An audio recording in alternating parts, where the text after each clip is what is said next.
தொழில்நுட்ப ரீதியா வந்து அந்த இடம் தான் வந்து ஃபீஸிபிள் அப்படின்னு சொல்றாங்க. உண்மையா சொல்ல போனா இதே அரசாங்கம் தான் வந்து ஓய்வு பெற்ற ஐஏஎஸ் அதிகாரி மச்சேந்திரநாதன் தலைமையில வந்து ஒரு உயர்மட்ட குழு அமைக்கிறாங்க. அதுல ஐஐடியில் உள்ள விஞ்ஞானிகள் எல்லாருமே அந்த குரூப்ல இருக்காங்க. ஸ்ரீபெரும்புதூர்ல இருந்து பரந்தூர் போற வழியில பாத்தீங்கன்னா எங்க இந்த ப்ராஜெக்ட் வந்த அப்புறம் ஆமா இந்த பரந்தூர் விமான நிலையம் அறிவிக்கப்பட்ட அப்புறம் பாத்தீங்கன்னா எங்க பார்த்தாலும் வந்து பில்போர்டு அத்தனை இருக்கும். ரயில்வே ஸ்டேஷன் பக்கத்துல புதிதாக அமையவிருக்கும் விமான நிலையத்துக்கு மிக அருகில். மக்கள் வந்து பணத்தை வாங்கிட்டாங்க, அது வந்து வலுக்கட்டாயமா தான் கொடுத்தாங்க, வேற வழி இல்லாம தான் கொடுத்துருப்பாங்க. விருப்பப்பட்டு யாருமே அது உங்ககிட்டயே சொல்லியிருக்காங்க. மக்கள் சொல்லியிருக்காங்க. இப்போ மிரட்டி உருட்டி அவங்கள்ட்ட பணம் இருந்த செலவு போனா பணம் இருந்தா ரிட்டர்ன் கொடுத்து நிலத்தை தான் வாங்கிப்பாங்க.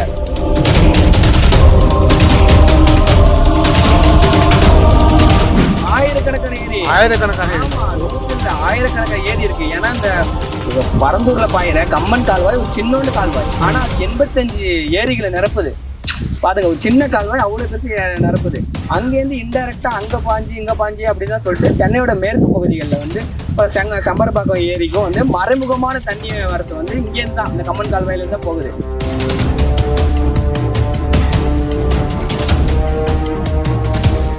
அறிக்கையே கொடுத்துருக்காங்க சுற்றுச்சூழல் நிபுணர்கள். ஏன்னா அந்த அளவுக்கு வந்து ஓவர் டம்ப் கட்டடம், அதிகப்படியான கட்டடங்கள் கட்டுறோம், அவ்வளவு வேஸ்ட் மனித கழிவுகள் இருக்கு, இண்டஸ்ட்ரியல் வேஸ்ட் எல்லாத்தையும் கொட்டுறதுனால சென்னையே வந்து அந்த தன்மையை இழந்து போயிட்டு. அன்பு நேயர்களுக்கு வணக்கம். இப்போ நம்மோடு யார் இணைந்திருக்கிறார் அப்படின்னு பாத்தீங்கன்னா அரவிந்த். அவர் வந்து ஒரு பத்திரிகையாளர். பரந்தூர் போராட்டங்கள்லாம் வெடிக்கிறதுக்கு முன்னாடி, அதாவது வந்து பரந்தூருக்கு மக்கள்லாம் ரொம்ப வந்து வரவேற்கிறாங்க அப்படின்ற ஒரு நிலையில இல்லை, இது வந்து வேற மாதிரி இருக்கு, ஒரு போராட்டம் வெடிக்க போகுது, அதனுடைய உண்மைகள் என்ன அப்படின்னு சொல்லி ஒரு 30-40 ஆர்டிக்கல் எழுதியிருப்பாரு.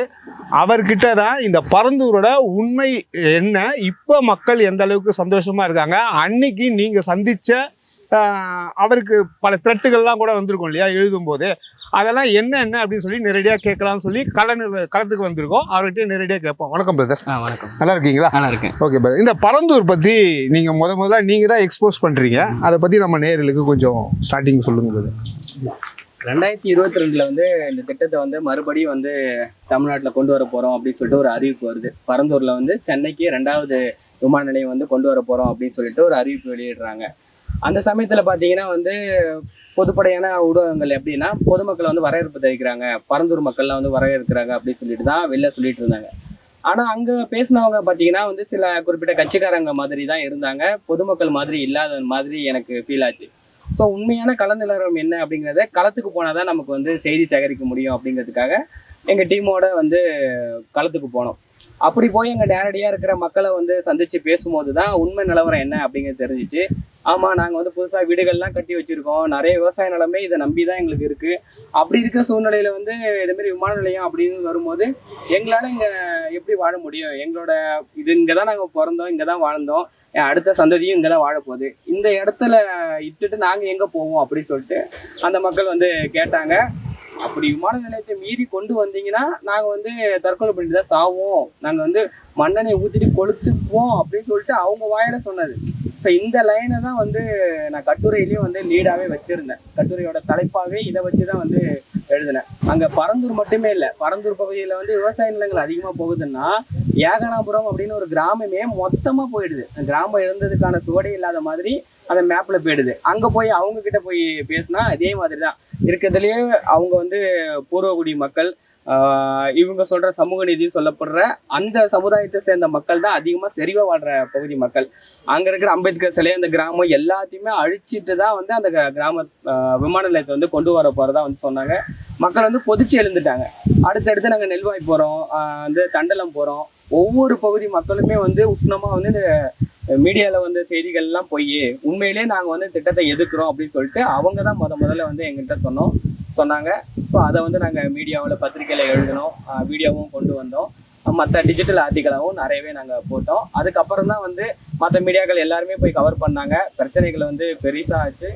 எல்லா அரசியல் தலைவர்களும் வந்து பரந்தூருக்கு போக ஆரம்பித்தாங்க.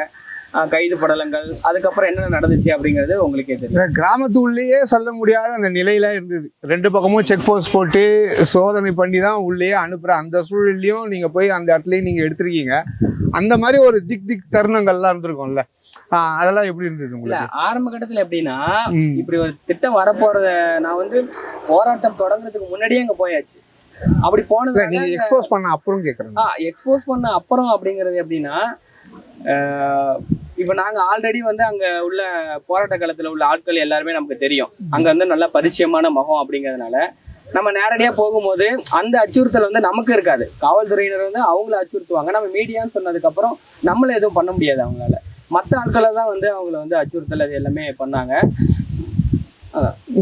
ஓகே. இப்போ இந்த முக்கியமா பாத்தீங்கன்னா இந்த சென்னைக்கு செம்பரம்பாக்கத்துக்கு தண்ணி வரக்கூடிய அந்த கம்பன் கால்வாய் அதை வந்து ஒரு தடுப்பு அணை மாதிரியும் அது வந்து ஒர்க் ஆகுது அப்படின்றாங்க.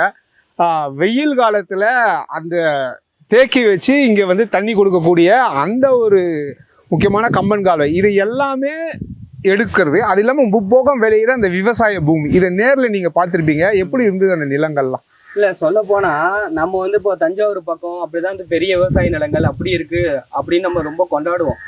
ஆனா வந்து ரொம்ப பசுமையான பகுதியா வந்து பரந்தூர் பகுதி முழுக்க இருந்துச்சு. பேரே பாத்தீங்கன்னா நெல்வாய். ஓகேங்களா? நெல்வாயினாவே நெல் பூஞ்சு கிடக்குற இடம் தானே. அந்த மாதிரி வந்து கண்ணு கெட்ட தூரம் வரைக்கும் பசுமையான நிலப்பரப்புகள் தான் விவசாயம் நடந்துட்டு இருக்கு. நான் அந்த வீடியோ கூட எடுத்துட்டு அது வேணா உங்களுக்கு ஷேர் பண்றேன். மாடு ஓட்டிட்டு போவாங்க, அங்க விவசாயம் நட்டுட்டு இருப்பாங்க. அங்க வந்து கதிர் அடிச்சுக்கிட்டு பேசிக்கிட்டு பாட்டு பாடிட்டு இப்படிதான் அந்த மக்கள் சூழ்நிலை இருந்தாங்க. அவங்களோட பொழைப்பே வந்து 100 நாள் வேலை கூட அங்க போய் களை எடுக்கிறது, அங்க உள்ள வாய்க்கால் வரப்புகளை சீர் செய்யறது, இந்த பணிகள்ல தான் ஈடுபட்டு இருந்தாங்க. பாத்தீங்கன்னா பக்கத்துல வந்து நெல் குடோன் மாதிரி திறந்த வெளியில வந்து நெல் மூட்டைகளை அடுக்கி வச்சிருப்பாங்க பாத்தீங்களா? அப்படிதான் இருக்கு. முழுக்க முழுக்க விவசாயத்தையே நம்பி இருக்கிற கிராம மக்கள். ஸோ அவங்கள எப்படி அங்கேருந்து அப்புறப்படுத்துறது வந்து நம்ம கற்பனையில கூட யோசிக்க முடியாது. அந்த அளவுக்கு வந்து நிறைஞ்சிருக்கு. ஸோ அந்த விவசாயம் ஒரு பக்கம் அப்படின்னாலும் நீர்நிலைகள் வயலேரின்னு அவ்வளவு பெரிய ஒரு ஏரி ஃபுல்லா தாமரை குளங்கள். அதாவது வெயில் காலத்துல கூட வந்து அந்த தண்ணி வந்து வத்தாது. அந்த அளவுக்குள்ள இருக்கு. அந்த வீடியோவும் நம்ம எடுத்து வச்சிருக்கோம். நிரம்ப குளங்கள், அத்தனை குளங்கள் இருக்கு. கிணறு வெட்டி வச்சிருக்காங்க. தண்ணி எல்லாம் அவ்வளோ இருக்கு. இந்த இடத்துல எப்படி வந்து ஒரு தொழில்நுட்ப ரீதியாவே சொல்றேன், அறிவியல் பூர்வமே சொல்றேன், எப்படி இங்க வந்து நீங்க ரன்வே அமைக்க முடியும்? இப்ப நீங்க தொழில்நுட்ப ரீதியா அறிவியல் பூர்வமா சொல்றீங்க. இந்த தொழில்நுட்ப ரீதியாக அறிவியல் பூர்வமாக அந்த இடம் தான் பெஸ்ட் அப்படின்னு சொல்லி திமுக சொன்னதுக்கான காரணம் என்னவா இருக்குன்னு பாக்குறீங்க? இல்ல அப்படி வந்து அவங்க தொழில்நுட்ப ரீதியா இதுதான். நான் வந்து ஜியோகிராபிக்கலாவும் பார்த்துட்டேன், இதுவாகவும் பார்த்துட்டேன் அப்படின்னு சொல்லி சட்டமன்றத்துல பேசுறாங்க. வெளியே வந்து பேட்டி கொடுத்ததையும் நீங்க சட்டமன்றத்துக்கு வெளியே வந்து அந்த அமைச்சர், முன்னாள் அமைச்சர் பேசுனதை பார்த்துருப்பீங்க. அது இல்லாம தொழில்துறை அமைச்சராக இருந்த எழிலன் அவர்கள் பேசுனதையும் பார்த்துருப்பீங்க. அப்போ உங்களுக்கு என்ன தோணுச்சு? இல்ல தொழில்நுட்ப ரீதியா வந்து அந்த இடம் தான் வந்து ஃபீசிபிள் அப்படின்னு சொல்றாங்க. உண்மையா சொல்ல போனா இதே அரசாங்கம் தான் வந்து ஓய்வு பெற்ற IAS அதிகாரி மச்சேந்திரநாதன் தலைமையில வந்து ஒரு உயர்மட்ட குழு அமைக்கிறாங்க. அதுல IITல உள்ள விஞ்ஞானிகள் எல்லாருமே அந்த குழுக்குள்ள இருக்காங்க. இவங்க போய் பறந்து சுற்றுவட்டார பகுதியில் எல்லா கிராமத்துலயும் போய் எல்லாத்தையும் அழைச்சி ஆராயிறாங்க. என்னென்ன பிரச்சனைகள் இருக்கும் மக்கள்கிட்ட கேட்கறாங்க. நேரடியா போய் அந்த லேண்டை பாக்குறாங்க. உண்மையிலே நீர் பிரச்சனைகள், உண்மையிலே வந்து நீர்பிடிப்பு பகுதிகள் இதுல வந்து இவ்வளோ பிரச்சனைகள் இருக்கு, விமான நிலையம் கொண்டு வந்தாலும் விமான நிலையத்துக்கே ஆபத்து அப்படின்னு சொல்லிட்டு முழுக்க அந்த ரிப்போர்ட், அந்த அறிக்கை முழுக்க வந்து அந்த திட்டத்துக்கே எதிரானது மாதிரி வந்து கொடுத்துட்டாங்க. ஏன்னா ஒரிஜினலே அதுதான். திட்டம் கொண்டு வந்தாலும் வெளியே வரவே விடல. கடைசியில என்னன்னா பாத்தீங்கன்னா அந்த அறிக்கையை வந்து உண்மையா நீங்க வந்து நியாயமா இருக்கீங்க, நேர்மையா இருக்கீங்கன்னா அந்த அறிக்கையை நீங்க பொதுமக்களோட பார்வைக்கு வெளியில விடணும்ல. இந்த இடம் வந்து தகுதியான நிலம் அப்படிங்கறத வந்து நீங்க பத்திரிகைகளுக்கோ இல்ல மத்தவங்களுக்கோ கொடுக்கணும்ல. ஏன் அதை கொடுக்கல? இதேதான் வந்து உங்க ஏற்கனவே கூட்டணியில இருந்த கம்யூனிஸ்ட் கட்சி தலைவர் வந்து சண்முகமே இதே தான் கேட்கிறாரு. ஏன் நீங்க இந்த இரட்டை நிலைப்பாடு உண்மையான தகுதி வாய்ந்த நிலமா இல்ல உங்களோட தனிப்பட்ட சுய லாபமா அப்படிங்கறது வந்து மக்களுக்கு. நேற்று சட்டமன்றத்துல அந்த கேள்வியும் வச்சிருக்காங்க. உங்க முன்னாள் முதல்வருடைய மருமகனுடைய நிலங்கள் நிறைய இருக்கு, நம்ம பேர் சொல்ல விரும்பல, அது என்னன்னு சொல்லி மக்கள் அனைவருக்கும் தெரியும் அந்த கம்பெனி என்ன கம்பெனி சொல்லிட்டு. சுத்தி நிலங்கள் வாங்கினதெல்லாம் நீங்க கண்ணில் பார்த்துருக்கீங்க இல்ல? அங்க முதல்ல போனதுக்கு வந்து வெறும் விவசாய நிலங்களா தான் இருந்துச்சு. அங்க வந்து ரியல் எஸ்டேட் அந்த மாதிரிலாம் போர்டு எதுவுமே இருக்காது. இப்ப நீங்க போய் பாருங்களேன், ஸ்ரீபெரும்புதூர்ல இருந்து பரந்தூர் போற வழியில பாத்தீங்கன்னா இந்த ப்ராஜெக்ட் வந்த அப்புறம், ஆமா இந்த பரந்தூர் விமான நிலையம் அறிவிக்கப்பட்ட அப்புறம் பாத்தீங்கன்னா எங்க பார்த்தாலும் வந்து பில் போர்டு அத்தனை இருக்கும். ரியல் எஸ்டேட் பக்கத்துல புதிதாக அமையவிருக்கும் விமான நிலையத்துக்கு மிக அருகில், இன்னும் 5 நிமிஷத்துல போயிடலாம், 20 நிமிஷத்துல போயிடலாம் அப்படின்னு சொல்லிட்டு முழுக்க அத்தனை போர்டு. அதுவும் நீங்க ஒரு நிறுவனம் சொல்றேன், அந்த நிறுவனத்தோட வெப்சைட்ல போய் பார்த்தாலே தெரியும். அவங்களோட பேனர்ல விளம்பரம் பண்றதே என்னன்னா வச்சுங்களேன், புதுசா வந்து விமான நிலையத்துக்கு பக்கத்திலே வரப்போகுது, இன்னும் கொஞ்சம் வருஷத்துல வந்து மெட்ரோ ட்ரெயின் கொடுக்க போறாங்க, நீங்க இங்கதான் டெவலப்மெண்ட் ஏரியா அப்படின்னு சொல்லிட்டு செங்கப்பட்டுல தொடங்கி ஸ்ரீபெரும்புதூர், பரந்தூர், காஞ்சிபுரம் வரைக்குமே அந்த ஹைவேஸ் முழுக்க இப்படிதான் விளம்பரம் பண்ணி வச்சிருக்காங்க. ஸோ இது ஏன் முன்னாடி இல்லை? அன்னைக்கு இருந்த செல்வ பிறந்தையாவிலையும் சந்திச்சு நீங்க பேசுனீங்க அப்படின்னு சொன்னீங்க. அவருக்கும் அந்த சிச்சுவேஷன் பத்தி தெரியலையா? இல்ல ஆரம்பத்துல, ஏன்னா இந்த விஷயத்தை எக்ஸ்போஸ் பண்ணதே நாம தான் அப்படிங்கும் போது தொடக்கத்துல வந்து எந்த நிலப்பரப்பு எத்தனை கிராமங்கள் போகுதுங்கிறத வந்து அவங்களுக்கு வந்து தெளிவா தெரியல, மேப் வந்து முழுக்க தெரியல. அப்புறம் நம்ம மேப்பெல்லாம் வச்சு சொல்லும் போது இந்த மாதிரி கிராமங்கள்ல முழுசாவே போகுது, குடியிருப்பு பகுதியிலும் போகுது, விவசாய நிலங்கள் மட்டுமே இல்லை அப்படின்னு சொல்லும் போதுதான் இல்லை நான் கண்டிப்பா அது வந்து சட்டமன்றத்துல பேசுறேன், இது வந்து என் மக்களுக்கு வந்து என்ன ஓட்டு போட்டு தேர்ந்தெடுத்த மக்கள், இதை வர்றதுக்கு நான் வந்து விட மாட்டேன். அன்னைக்கு கூட்டணியில இருந்தவங்களும் அவங்கதான். ஆமா, அன்னைக்கு கூட்டணியில இருந்தாங்க, அதனால அப்படி சொன்னாங்க. அதுக்கப்புறம் நீங்க தான் தேர்தல் முடிவுகளையே பாத்தீங்களா என்ன நடந்துச்சு அப்படிங்கிறது. ஸோ அது வந்து முற்றிலுமா மாறிடுச்சு. வந்து கவர்மெண்ட் வந்து பாத்தீங்கன்னா ஒரு 1800 இதுக்கு ஏக்கர் கிட்ட நிலத்தை வந்து கையகப்படுத்திட்டாங்க. இப்போ இந்த நிலத்தை என்ன பண்ண போறாங்கன்றது ஒரு மிகப்பெரிய கேள்விக்குறியா திமுக தரப்புல இருந்து வைக்கிறாங்க. இந்த 10 வருஷம் பின்னோக்கி போயிடும் இந்த ப்ராஜெக்ட் அந்த கொண்டு வரலனா அப்படின்னு சொல்றவங்களுக்கு நீங்க என்ன பதில் சொல்ல விரும்புறீங்க? என்ன சொல்றாங்கன்னா 90% நிலத்தை வந்து அரசாங்கம் கையகப்படுத்திடுச்சு, இந்த நிலத்தை என்ன பண்ண போறாங்க அப்படின்னு சொல்லி கேட்கறாங்க. 90% தான் இல்ல, வெறும் 48% தான் வந்து கையகப்படுத்திருக்காங்க. அதுல 5000 ஏக்கர்ல 1000 ஏக்கர்னா 45-40 தான் வரும், அவ்வளவுதான் இருக்கும். ஓகேங்களா? ஸோ அந்த நிலத்துல வந்து விவசாய நிலங்கள் இப்போ வந்து மக்கள் வந்து பணத்தை வாங்கிட்டாங்க, அதுவும் வந்து வலுக்கட்டாயமா தான் கொடுத்தாங்க, வேற வழி இல்லாம தான் கொடுத்துருப்பாங்க, விருப்பப்பட்டு யாருமே. அது உங்ககிட்டயே சொல்லிருக்காங்க மக்கள், அதான் சொல்லிருக்காங்க. இப்போ மிரட்டி உருட்டி அவங்கள்ட்ட பணம் இருந்து செலவு பணம் இருந்தா ரிட்டர்ன் கொடுத்து நிலத்தை தான் வாங்கிப்பாங்க. ஏன்னா மக்களுக்கு விரும்பின திட்டம் கிடையாதுல்ல இது, அரசாங்கமும் கார்பரேட்டும் விரும்பின திட்டம் தான் இது. ஓகேங்களா? ஸோ அதுல வந்து நீங்க என்ன பண்ணணும்னா, அந்த நிலம் இல்லாத மற்ற அங்க கூலி விவசாயிகள் இருப்பாங்க பாத்தீங்களா, அவங்கள்ட்ட அரசாங்கமே நிலத்தை வச்சுட்டு குத்தகைக்கு விவசாயம் பண்ண விடுங்க. அப்படி பண்ணலாம். இல்ல அங்க நெல்லு தான் பிரதானமா இருக்கு அப்படின்னா நீங்க வந்து நெல் பதப்படுற குடோன் மாதிரி வந்து நீங்க கிடங்கு மாதிரி ஒண்ணு பண்ணுங்க, எதுவும் சுற்றுச்சூழலுக்கு பாதிக்க ஏற்படுத்தாத மாதிரி அந்த விஷயத்த பண்ணலாம். ஆனா வந்து விமான நிலையத்தை விட மோசமான மற்ற திட்டங்களை கொண்டு வந்துடக்கூடாது. இப்போ ஏஐ டேட்டா சென்டர் வரப்போகுதுன்னா அதுக்கு வந்து லட்சக்கணக்கான லிட்டர் தண்ணியே தேவைப்படும். ஸோ அங்க ஒரு டேட்டா சென்டரோ இல்லை சிப்காட் மாதிரி தொழிற்பேட்டை வந்துச்சுன்னா இப்போ விமான நிலையத்துல கூட மனித கழிவுகள் மற்ற வேஸ்ட் அப்படிதான் இருக்கும்.